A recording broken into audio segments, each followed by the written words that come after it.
ሰላም ቤተሰቦች እንኳን ወደ ሶሎቲው በደህና መጣችሁ።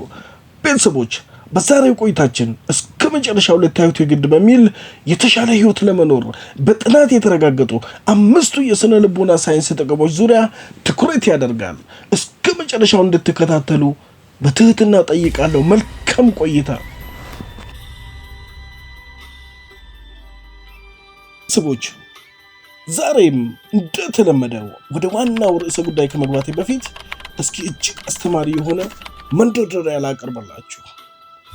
አንድ ቀን አንዲት ሴት በሯ ሲንኳኳ ሰምታ በሩን ስትከፍት የሆነ ሰው ከፊቷ ቆሞ አገኘችውና አንተ ማነህ በማለት ጠየቀችው።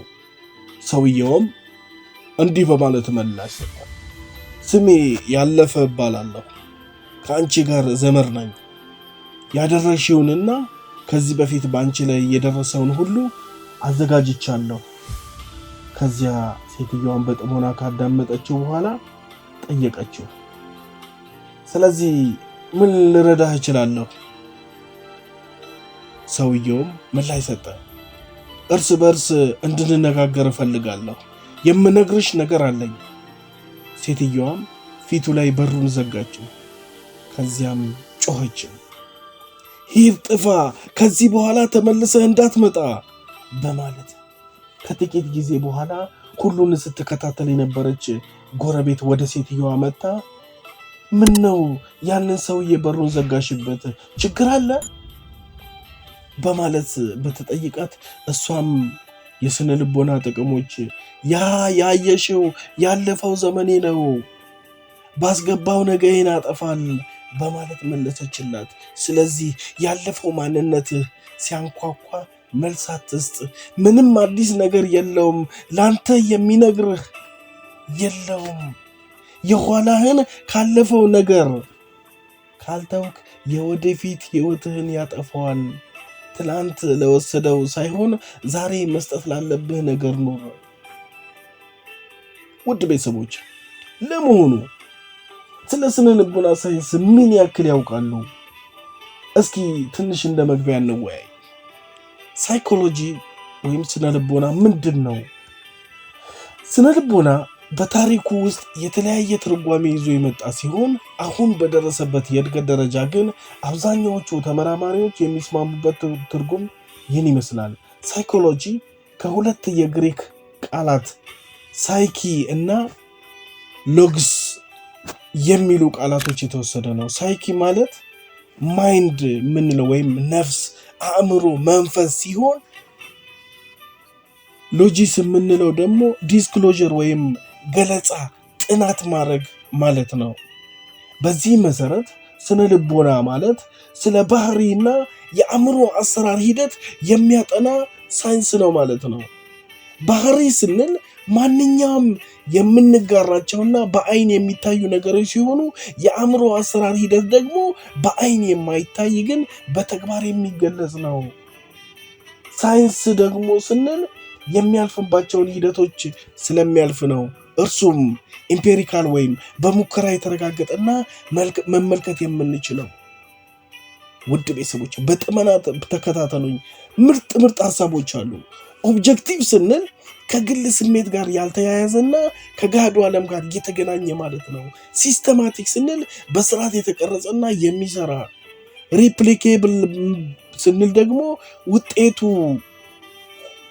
ወይም ደግሞ ሂደቱ በሌላ ሰው መደገም የሚችል ማንኛውም ሰው ቢያጠናው የትም ሀገር ላይ ቢጠና፣ ኢትዮጵያ ተጠና፣ የትኛውም ዓለም ላይ ቢጠና ተመሳሳይ ውጤት ማምጣት ከቻለ እነዚህን ባህሪያቶች ይይዛል ሳይንስ ሲባል ማለት ነው። ሌላው የስነ ልቦና ማህበራዊ ወይም ተፈጥሯዊ ሳይንስ ነው የሚለው ጥያቄ ደግሞ አለ። ምንም እንኳን ባለንበት ሀገር ኢትዮጵያ ውስጥ በሁሉም የትምህርት ተቋም እንደ ማህበራዊ ሳይንስ የሚታይና የሚሰጥ ሲሆን በአብዛኛዎቹ ባደጉት ሀገራት ግን ከሕክምና ትምህርት ክፍል ስር የሚሰጥ በተፈጥሯዊ ሳይንስ ስር ያለ ትምህርት ነው። ስነ ልቦና አእምሮን አያጠናም፣ ይልቁንስ ስለ አእምሮ አሰራር ሂደት እንጂ። ስለ አእምሮ የሚያጠኑት ኒውሮሎጂስቶችና ሳይካትሪስቶች ናቸው። የስነ ልቦና ትምህርት ዋና ዓላማ ወይም ግብ አለው። እነዚህም ደግሞ 4 ናቸው። እነርሱም ባህሪን መግለጽ ነው፣ ዲስክራይብ ቢሄቪየር፣ ባህሪን ማብራራት፣ ኤክስፕሌን ማድረግ ምን አይነት ባህሪ ያለው። ሌላው ደግሞ ሶስተኛ ባህሪን መተንበይ፣ ፕሪዲክት ማድረግ። አራተኛ ባህሪን መምራት፣ መቆጣጠር፣ መግራት ወይም ኮንትሮል የምንለው ማለት ነው። ስነ ልቦና ወይም ሳይኮሎጂ መገለጫ ምልክት አለው ወይም ሲምቦል ያለው ሲሆን ምልክቱ የግሪኩ 23ኛ ካፒታል ሌተር ወይም ደግሞ ሐመሩሃ ወደ ላይ ተገልበጠ ማለት ነው። እቺ ሳይ ትባላለች። የሳይ ምልክት የተገለበጠ ሐመሩሃ ይመስላል። በዚህ ምልክት ላይ ያሉት 3 አምዶች አብዛኞቹ ጠቢባን በእነዚህ 3 ነገሮች ይመስሏቸዋል። የመጀመሪያው ነፍስን ነው፣ ሶል የምንለው። ሁለተኛ ሐሳብን ወይም አእምሮ ማይንድ የምንለው። ሶስተኛ መንፈስን ወይም ስፒሪትን ያመላክታሉ ማለት ነው። ይህ ገጽ በአጠቃላይ የዚህ ቪዲዮ ዋና ዓላማ በአጠቃላይ ይህንን ቪዲዮ የምትከታተሉ ታዳሚዎች የስነ ልቦና ሳይንስን በየቀኑ እንድንጠቀምበት ለማድረግ ነው። ምክንያቱም የስነ ልቦና ሳይንስ በንድፈ ሐሳብና በተግባር የሚሰጥ ትምህርት ስለሆነ በብዙ አይነት መንገዶች ልንጠቀመው እንችላለን። በስነ ልቦና ሳይንስ በርካታ ጥናቶች ይጠናሉ። እነዚህን ተመርኩዘን ተግባራዊ በማድረግ የተሻለ ህይወት መኖር እንድንችል ያደርገናል። የተሻለ አስተሳሰብ፣ አመለካከት እንድንቀርጽ፣ እይታችን፣ ምልከታችንን፣ ለነገሮች ያለን አተያይ ሁሉ እንድንፈትሽ ያደርገናል።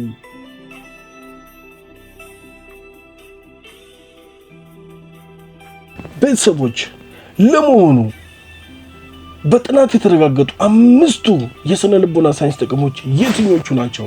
5ኛው ይለያል። 1ኛ ለመነሳሳት። እንደ ሰው በየትኛውም የህይወት ዓላማችን በተለይም በማህበራዊም ሊሆን ይችላል፣ በኢኮኖሚም ሊሆን ይችላል፣ በሃይማኖታዊ በተለያዩ ጉዳዮች ላይ ያሉንን የህይወት ዓላማዎቻችንን እንድናሳካ መነሳሳትን ይፈጥረናል።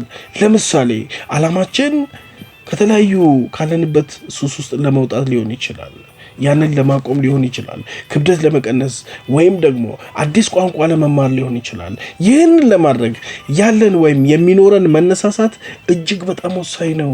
ይህንን ለማሳካትና መነሳሳታችን ለመጨመር የሚከተሉትን እንድንጠቀም ስነ ልቦና ይመክረናል። የመጀመሪያው አዲስ ወይም ደግሞ ያልተለመደ ነገር ፍላጎታችንን እንዲጨምር ያደርጋል። ሌላው በያዝነው የተወሰነ ዕውቀት ላይ አዲስ ነገርን ለመጨመርና ለመማር ጥረት ማድረግ፣ ከምንሰራው ስራ ጋር በቀጥታ የሚገናኝ ግብ ማስቀመጥ። ስራሽ ምንም ሊሆን ይችላል፣ ግን ከዚያ ጋር የሚገናኝ ግብ ማስቀመጥ ያስፈልጋል። እሱን እንዲኖረን መነሳሳት ይፈጥርብናል ማለት ነው።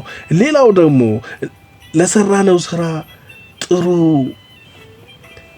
ለሰራነው ጥሩ ስራ ራሳችንን እንድንሸልም፣ ለራሳችን እውቅና እንድንሰጥ፣ ለራሳችን ዋጋ እንድንሰጥ ያደርገናል ማለት ነው ቤተሰቦች። ስለዚህ የመጀመሪያው በጥናት የተረጋገጠ ከ5ቱ የስነ ልቦና ሳይንስ ጥቅሞች መካከል መነሳሳት አንዱ ነው ማለት ነው ቤተሰቦች።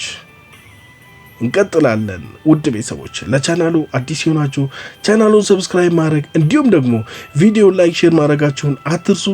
እንዲሁም በቀጣይ የተለያዩ የስነ ልቦና ትምህርት ጉዳዮች እንዲደርሷችሁ ቻናሉን ሰብስክራይብ ማድረግ እንዲሁም ደግሞ የደወል ምልክቷን መንካቷን አይርሱ። አመሰግናለሁ ስለመጣችሁ። ሁለተኛ በጥናት ከተረጋገጡ የስነ ልቦና ሳይንስ ጥቅሞች መካከል ሁለተኛው የመሪነት ክህሎትን ለማሻሻል ይረዳል። እንግዲህ መሪ ሲባል መስሪያ ቤት ራስን ራሱ መምራት ማለት ነው። የአንድ መስሪያ ቤት ማናጀር ወይም የሆነ በጎ ፈቃደኛ መሆን ዋናው ቁም ነገር አይደለም። ነገር ግን በተሰማራንበት ቦታ ጥሩ የመሪነት ክህሎት ማዳበር ያስፈልጋል። ራስህን መምራት፣ ትዳርን መምራት፣ ቤተሰብን መምራት እንዲሁም ደግሞ ተቋምን መምራት፣ ይህ የመሪነት ክህሎትን እንድናሻሽል ይረዳናል። ይህም ለቀጣይ ህይወታችን ጠቃሚ ይሆናል። ሁሉም ሰው መሪ ሆኖ ላይወለድ ይችላል። ነገር ግን የስነ ልቦና ጥናቶች እንደሚያረጋግጡት የተወሰኑ ነገሮች የመሪነት ክህሎታችንን እንድናሻሽል ያግዙናል። ከተደረጉ ጥናቶች አንዱ 3 የመሪነት ዘዴዎች እንዳሉ የሚጠቁመን ነው። በዚህ የጥናት ግኝት መሰረት በመሪነት ቦታ ላይ ካለን የሚከተሉትን ጥቂት ነገሮች ተግባራዊ ማድረግ ጠቃሚ ነው። የመጀመሪያው ግልጽ የሆነ አቅጣጫ መንደፍ።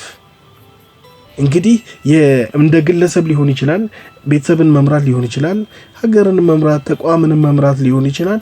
ግልጽ የሆነ አቅጣጫ መንደፍ ይጠይቃል። ስለዚህ ይህ ደግሞ የስነ ልቦና ሳይንስ በዚህ ላይ ትልቅ ጠቀሜታ አለው ማለት ነው። ነገር ግን የተለያዩ ሰዎች ድምፅ እንዲሰጡበት መፍቀድ ያስፈልጋል። ሌላው ከቡድን አባላት ጋር በመሆን ለሚፈጠሩ ችግሮች የመፍትሄ ሀሳብ ማቅረብ፣ ችግር ፈቺ መሆን። ሌላው የሚያነሳሱ ሀሳቦች ላይ ማተኮር፣ ፈጠራን ለመሸለም ፈቃደኛ መሆን፣ ማነሳሳት፣ እርስ በርስ ሰው እንዲግባባ ማድረግ፣ ተባብሮ መስራት፣ ለጋራ ዓላማ መነሳሳት። ይህ እንዲፈጠር የስነ ልቦና ሳይንስ እጅግ ጠቀሜታ አለው ማለት ነው። ውድ ቤተሰቦች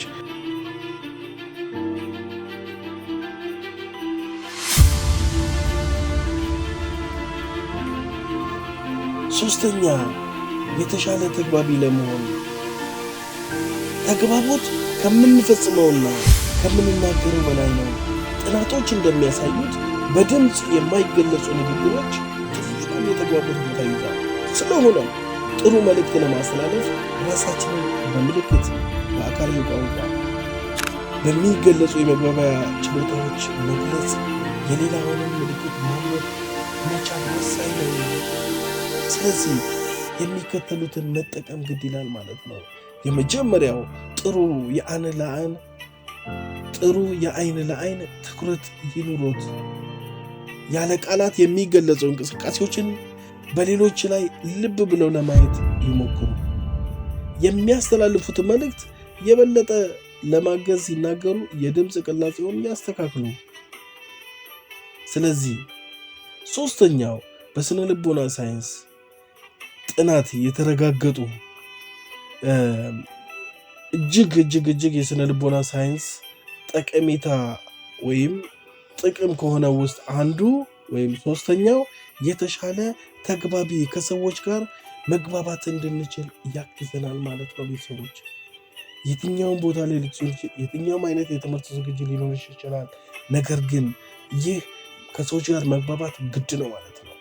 የትኛውም ቦታ ላይ ሊሆን ይችላል።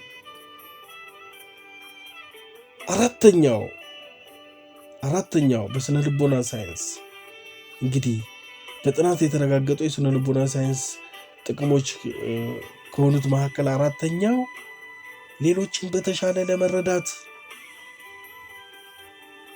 ቃላትን ሳንጠቀም ተግባቦትን እንደምናደርጉ ሁሉ የራስን ስሜት መረዳትና የሌሎችንም ስሜት መረዳት ለማህበራዊ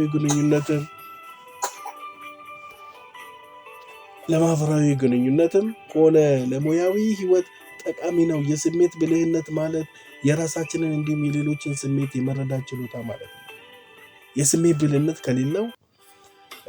ከሌላው የጉብዝና የላቀ መሆኑና የስነ ልቦና ባለሙያዎች ይስማማሉ።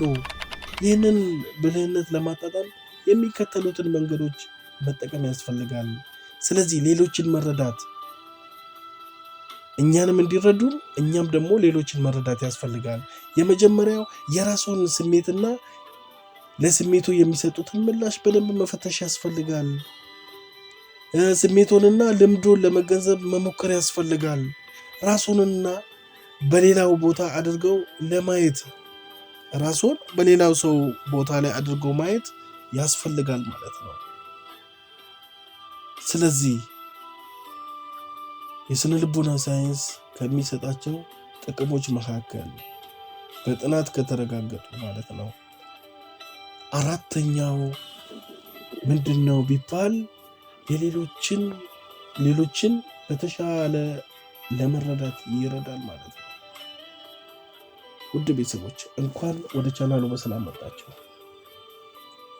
ቻናሉን አዲስ የሆናችሁ ቻናሉን ሰብስክራይብ በማድረግ እንዲሁም ደግሞ ቪዲዮ ላይክ፣ ሼር በማድረግ የደወል ምልክቱን በመንካት አጋርነቱን እንድታረጋግጡልኝ በትህትና እጠይቃለሁ። ይህ ቻናል ለሀገራችን ኢትዮጵያ እጅግ ጠቃሚ ርዕሰ ጉዳዮች የሚነሱበት የተለያዩ የአስተሳሰብ መዛነፎችን ለማድረግ የተነሳ ወይም ዓላማው አድርጎ እየሰራ የሚገኝ ቻናል ነው ማለት ነው። ለቻናሉ እድገት የበኩሉን አስተዋጽኦ እንድታደርጉ በታላቅ ትህትና ጠይቃለሁ።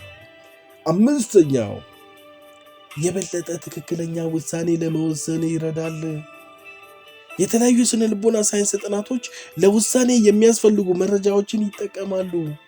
እነዚህን መረጃዎች በመጠቀም በህይወቱ የሚጠቅም ውሳኔ ለመወሰን ያስችሎታል። በህይወትሽ እጅግ ወሳኝ የሆኑ ነገሮችን ለመወሰን ይረዳሃል።